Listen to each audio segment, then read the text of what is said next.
Don José María, gracias por acompañarnos y bueno, felicitaciones. El triunfo de ayer, ahora lo vamos a analizar, pero debe estar usted muy contento. Buenos días, don Ignacio. Muchísimas gracias por la muy gentil invitación. Sí, efectivamente, estoy por un lado muy satisfecho, muy contento. Una proyección como la que ustedes han mostrado de casi 400,000 personas que acudieron a votar en el medio de una situación anormal, la pandemia, con las dificultades de respetar el protocolo sanitario, que por dicha y gracias a Dios se respetó, pero pone dificultades en el proceso de votación, y también la restricción vehicularia de vehículos, don Ignacio, que limita a la mitad las posibilidades de transporte. Pues esta es una manifestación extraordinaria. Por el otro lado, a mí me llena de humildad y de un profundo sentimiento de compromiso. Don José María, me encantaría que usted me dijera si alguien le dijo que se iban a superar los 350,000 votos, porque yo hablé con muchas personas de Liberación Nacional y algunos hablaban que en el mejor de los casos 200,000, algunos hablaban hasta de 150,000 votos ayer, pero el número es realmente, yo creo que una sorpresa. ¿Fue una sorpresa para usted? Por supuesto. Claro, la verdad es que yo pienso que nadie esperaba una asistencia a las urnas, sobre todo en estas difíciles condiciones como la que se obtuvo ayer. Y para mí, Ignacio, eso representa un sentir de las y los costarricenses de que quieren que avancemos hacia un cambio, que el status quo, las condiciones hoy en el país no les son satisfactorias del todo, que no ven una ruta clara hacia el futuro y que están volviendo a confiar en Liberación Nacional. ¿Cree usted que participó mucha gente de otros partidos? ¿Que fue algo que se mencionó en algún momento?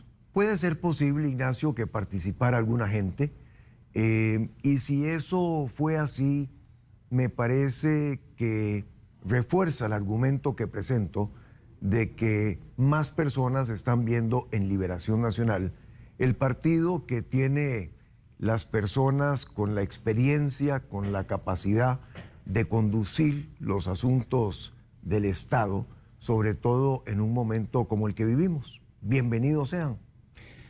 Don José María, yo sé que bueno, estamos a pocas horas de su triunfo electoral y yo estoy seguro que allá también en la lucha cuentan aquello de que no hay novia fea ni muerto malo. Se lo comento para también ver otra parte que hay que ver de los números. La última vez que usted ganó una convención, don José María, en el año 93, obtuvo un 14% de lo que era el padrón electoral de ese momento. Un 14%.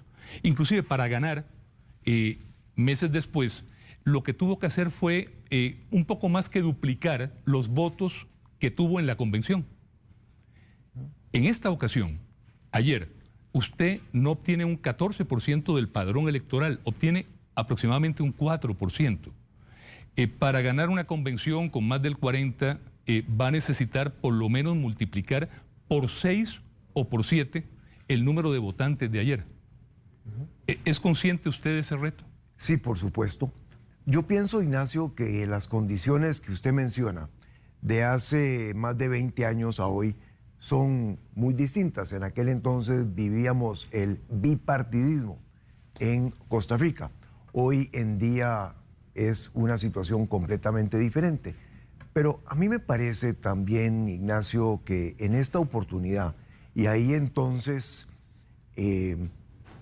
parte de la razón de ver esta votación tan extraordinaria en esta convención, es que las personas están pensando mucho más en la importancia de las ideas, de los programas y de los equipos que las pueden poner en práctica.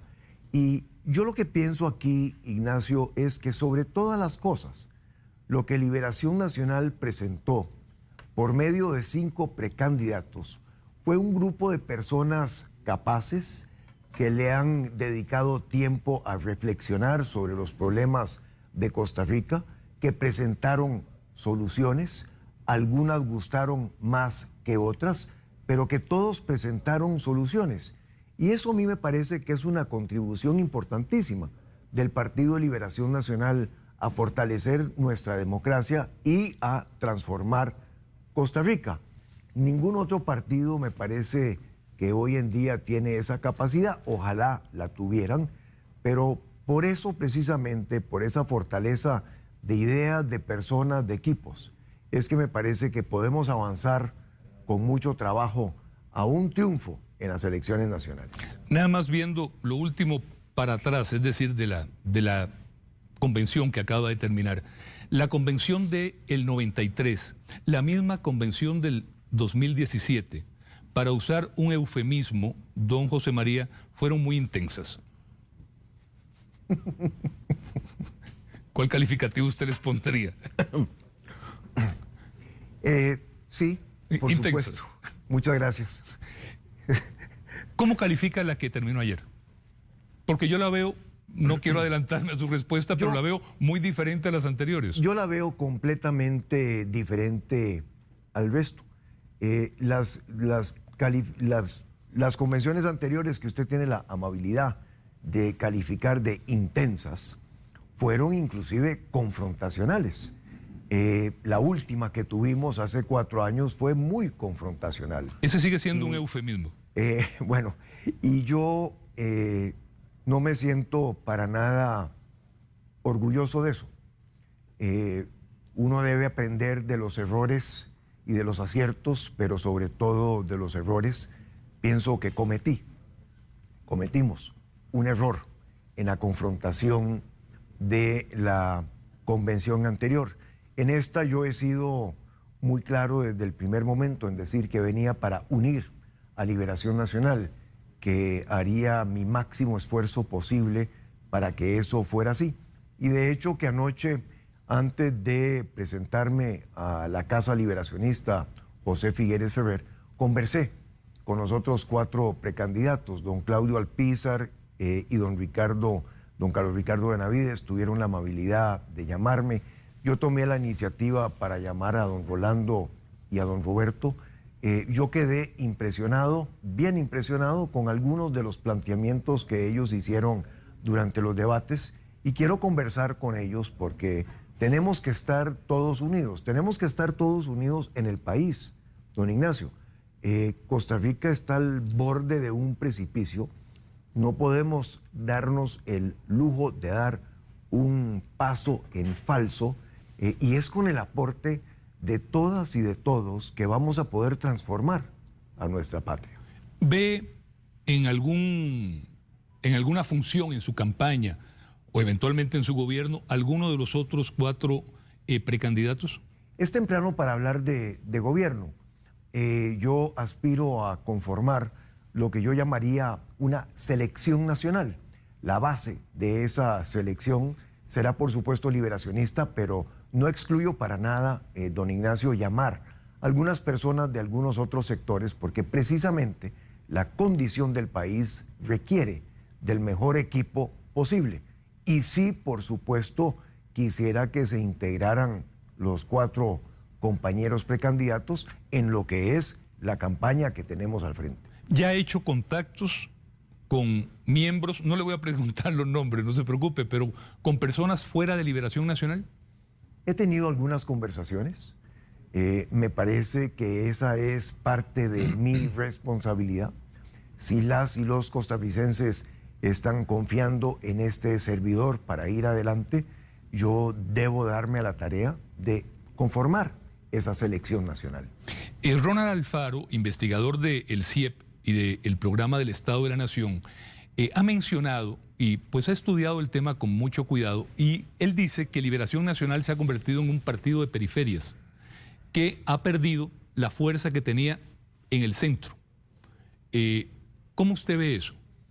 Yo pienso, Ignacio, que en estos 70 años de vida partidaria, en que sin lugar a duda Liberación Nacional es el que más ha contribuido al bienestar de nuestro país, y que también hemos cometido algunos errores, Liberación Nacional se ha ido alejando de algunos sectores de la población costarricense que en otrora representamos. Me gusta muchísimo la expresión de que debemos llenar a Liberación Nacional de pueblo, de que debemos acercarnos a las personas. Algunos de los precandidatos han usado esto en su lenguaje en los últimos días. Y yo estoy completamente de acuerdo con eso. Yo pienso que Liberación Nacional tiene una clara responsabilidad de acercarse a sectores. El sector agropecuario, por ejemplo, es un sector que tenemos abandonado en el país desde hace muchos años. Hoy hay que ayudarle a una transformación importante para que se convierta en un sector que sea resistente al cambio climático. Y hay también algunos otros sectores que necesitamos apoyar inmediatamente de un programa de reactivación económica. El sector turismo, por ejemplo. Ahí tenemos un extraordinario activo nacional que no podemos dejar perder. Estaba revisando ayer la entrevista que le hice en el año 2000 para la campaña, en la convención para las elecciones del 18. Le pregunté expresamente en esa ocasión que cuál usted consideraba como el gran error que había cometido en su anterior administración. Y usted me dijo, me destacó uno, nada más. Me dijo, cometí el error de no separar a algunas personas que habían cometido errores. Me demoré mucho en hacerlo. No sé si se acuerda de lo que me dice, de lo que me dijo. Confío completamente puede, en su revisión de esa entrevista. Puede hacerlo.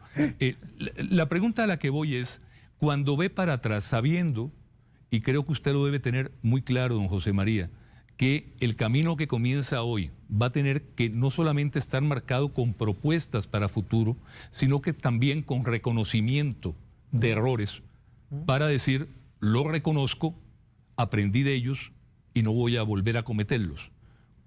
¿Cuáles otros usted encontraría como errores, inclusive se lo pongo no solamente suyos, don José María, sino que también del Partido Liberación Nacional? Sí. Ignacio, yo pienso que en la vida todos cometemos errores, sobre todo cuando tomamos decisiones. Lo que el país está urgido es de que se tomen decisiones con respecto a encauzar a los diferentes sectores costarricenses en una ruta que nos lleve hacia lo que yo llamo el bien vivir.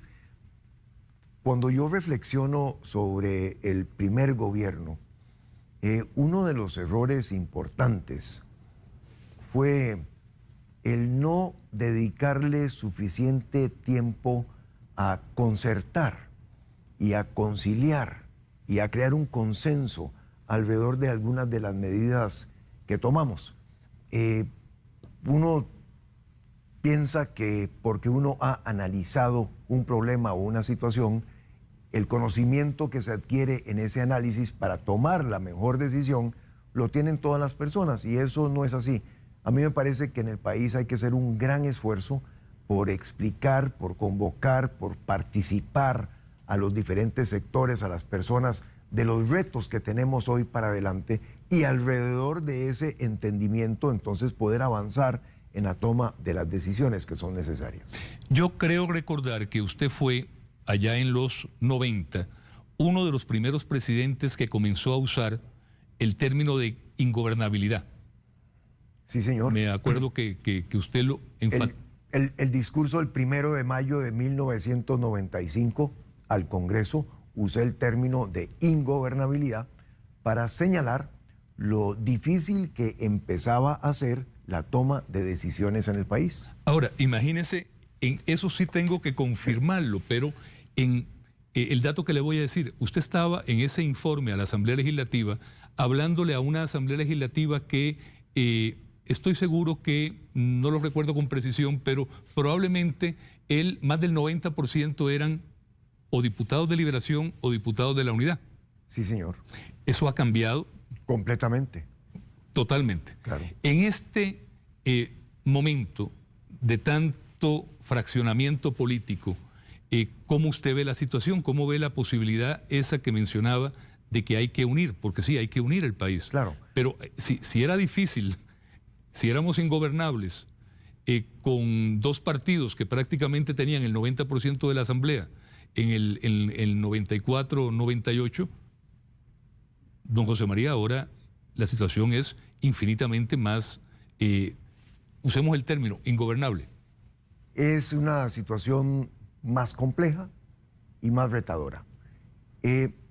Pero dos elementos, si me los permite, don Ignacio. Lo primero es que precisamente por eso es que he venido diciendo que luego de unir a la familia liberacionista hay que unir a la familia costarricense. Yo pienso que nosotros hemos perdido la buena costumbre de sentarnos a conversar, a buscar puntos de convergencia, de coincidencia, en lugar de reforzar los puntos donde no estamos de acuerdo y a empezar a construir algunos consensos básicos que nos permitan entonces ir adelante con las cosas que son de bien para nuestro país. Y confío, Ignacio, en la buena voluntad de las personas para que cambiemos nuestra cultura y vayamos a esos entendimientos. No siempre serán posibles en todo, pero debemos intentarlo. Y por el otro lado, Ignacio, percibo muchísimo que hay un sentir generalizado en el país de que la situación que vivimos es verdaderamente apremiante, angustiante. Hay una realización de que hemos tocado fondo o de que estamos muy cerca de hacerlo. Podríamos inclusive llegar a estar peor si no logramos un acuerdo con el Fondo Monetario Internacional, y digo un acuerdo, no digo el acuerdo, porque hay que conformar muy bien ese acuerdo, pero podríamos estar peor. Pero vamos muy orientados más o menos en las reglas de ese acuerdo. Cambiarlo ahora va a ser un poco como cambiar de caballo en medio del río. Bueno, yo pienso, Ignacio, que lo que nos da, estoy seguro que el Fondo Monetario lo que nos da es un marco de referencia, y dentro de ese marco de referencia nos toca a los costarricenses ver cuáles son las piezas que vamos a acomodar y cómo lo vamos a hacer. Y yo quiero dedicarle un poco de estudio a eso para estar seguro de que no nos estamos poniendo una camisa de fuerza, porque necesitamos tener total flexibilidad, mucha agilidad para salir con las propuestas que han de llevarnos al otro lado del río, para usar el símil que usted usaba, de no cambiar de caballo a la mitad del río. Me parece que esa percepción real que tienen los costarricenses de que estamos muy, muy cerca del fondo, hace también que las personas estén más inclinadas a buscar consensos y a buscar acuerdos. Es decir, el no buscar un consenso nacional, Ignacio, hoy, en la Costa Rica de hoy, sería desastroso para el futuro. Coincido en eso con usted. También creo que nuestra nación tiene muchas más cosas en común para unirnos que los elementos que nos dividen. El punto, don José María, ¿por qué es tan difícil ponerse de acuerdo? Porque yo pienso que la cultura política que hemos desarrollado a lo largo de los últimos años, sobre la que no tenemos un monopolio, porque usted también la ve en muchos otros países, es una cultura de la confrontación por la confrontación. Es un asunto de cero suma, en donde usted lo tiene que perder todo para que yo lo gane, o viceversa. Y la vida no es así. Hoy en día necesitamos concertar, conciliar posiciones. Ignacio, usted también lo conoce muy bien, de que la historia de los países que han sido exitosos precisamente porque los sectores buscan el consenso, se consideran aliados en el desarrollo nacional. Y yo tengo una aspiración aquí muy grande, Ignacio, que me llena de ilusión, de que nosotros vayamos cambiando el chip de la confrontación, sobre todo entre el sector de la producción nacional y el sector público.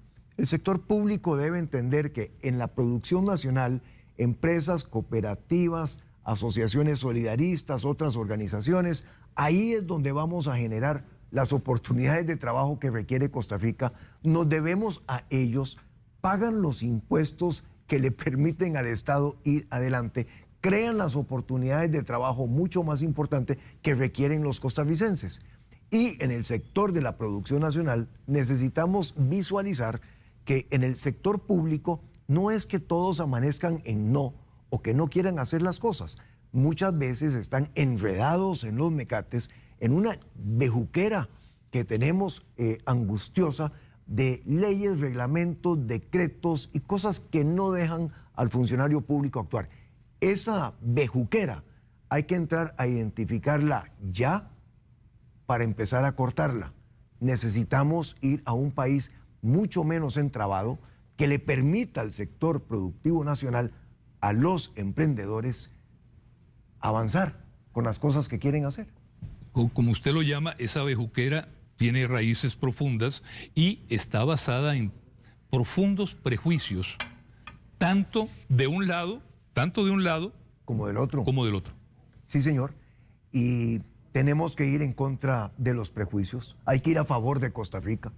Don José María, ¿cuál va a ser su operar, su trabajo a partir de hoy? O sea, ¿va a entrar de lleno a reuniones, a giras, o va a veces los candidatos acabando de ganar una convención entran como en un letargo o en un espacio de reflexión o de alejarse de las cámaras? El país no está para letargos. No, estoy en eso convencido. Yo pienso que sin prisa, porque no hay que enredarse, pero sin pausa, hay que continuar en varios frentes. Primero, quiero seguir avanzando en la unión del Partido Liberación Nacional. Tenemos ahora varios procesos internos que vienen después de las elecciones de ayer a nivel distrital, que son los procesos cantonales, provinciales y la Asamblea Nacional. En el pasado han dejado heridas. Yo quiero que trabajemos para que eso sea... Heridas es otro eufemismo. Gracias. Yo quiero que trabajemos para que eso no sea el caso preponderante. Pienso, Ignacio, que es un deber nuestro durante algunos días revisar todo lo actuado a lo largo de esta precampaña. Uno debe aprender de las experiencias y con miras a lo que viene, me parece que esa revisión es importante. Quiero iniciar una serie de contactos con diferentes sectores de la vida nacional y hay, por supuesto, que toda una agenda legislativa que habrá que empezar a estudiar y abordar. De manera que veo los días que tenemos por delante con un gran sentido de responsabilidad. Estoy muy agradecido con la confianza de las y los costarricenses en la votación de ayer, su masiva participación en una convención que me parece, Ignacio, que, por cierto, si tomamos en consideración los elementos adversos de esta Convención de Liberación Nacional, como la situación que tenemos sanitaria y la restricción vehicular, esta es, inusual, sin duda alguna, sí, la convención más grande que ha tenido Liberación Nacional en su historia. Y hay otro dato que yo creo que tiene esta convención, lo hablaba el otro día con don Víctor Ramírez, es una convención que rompe con todos los parámetros de anteriores convenciones. Obviamente, ya casi no había, pero no hubo ninguna plaza pública, no hubo prácticamente signos externos, no hubo prácticamente publicidad, que creo que también son datos para analizar de la peculiaridad de esta Convención de Liberación Nacional, que presumo van a ser parámetros que también se darán en las que están por venir en el PUSC y en el PAC. Eso es así, pero además esta convención, yo diría, Ignacio, que es la convención más hermanable entre los precandidatos que ha tenido Liberación Nacional en toda su historia. En eso sí le doy toda la razón, ¿verdad? Y usted sabe muy bien de eso. La convicción es... Porque le ha tocado estar, le estuvo en dos convenciones, volvamos al término, intensas. Sí, señor. Es la convención más hermanable. Algunos de los elementos que usted menciona, la han hecho también una convención en donde más se han visto las ideas y los programas con respecto a lo que el país requiere. Y en ese sentido, yo pienso que eso ayudó también a que hubiera una votación como la que hubo. Por lo tanto, construyendo sobre eso, me parece que Liberación Nacional le plantea al país un conjunto de dirigentes políticos que tienen experiencia, que han estudiado los problemas del país y que están dedicados y quieren ayudar. Yo quiero aprovechar todo eso. ¿Va a procurar, para terminar, don José María, en los próximos días reuniones con fracciones legislativas, reuniones eventualmente con el presidente Alvarado? Llegará el momento oportuno para esas reuniones, don Ignacio. Por ahora, como le mencionaba, quiero revisar todo lo que se ha hecho, quiero ayudarle al partido en los procesos internos que tiene, quiero reunirme con los colegas precandidatos. Me parece que aquí hay una labor de hacer la tarea inmediatamente después de un proceso de convención como este y, por supuesto, entonces empezar a abordar estos temas que usted menciona. Con sus 4 contendores, por las declaraciones que vi ayer y que he visto, noto que, y volvemos al caso de otras convenciones, en este caso creo que en los 4 veo terreno fértil para acuerdos y para que trabajen con usted. Yo también. No es para que trabajen conmigo, es para con que, el partido. Para que trabajemos juntos, sí, para que hagamos equipo, para que abordemos esto como familia liberacionista que somos, que tenemos una enorme responsabilidad frente al país. Sí, mis conversaciones con ellos anoche fueron conversaciones cálidas, amables, amistosas. Yo pienso que hay ahí, como usted menciona, mucho terreno muy fértil para poder sembrar una buena cosecha. Don José María, gracias por acompañarnos. En la otra ocasión que vino habíamos quedado de que si ganaba, pues íbamos a tener el gusto de conversar con usted. Muchísimas gracias por la invitación. ¿Cómo no? Tengo entendido que hoy va a varios medios, va a ser hoy un día de medios. Hoy tenemos varias reuniones con diferentes medios, pero también tenemos ya primeras reuniones de análisis del esfuerzo importante que se ha hecho y por supuesto que mucho trabajo. Gracias por su compañía hoy y por esta entrevista, pues a pocas horas de un resultado que yo creo que a todos sorprendió y, como usted muy bien decía, comenzando por usted en el tema de la participación. Extraordinaria participación. Gracias a ustedes, amigas y amigos, por haberlo realizado, por haber llegado en condiciones difíciles, por haberse esperado más de 1 hora o 2 para votar, por haber reforzado democracia en nuestro país y por ayudarnos a que entre todas y todos empecemos a cambiar para mejor las cosas en Costa Rica. Muchas gracias, don José María. Gracias, don Ignacio.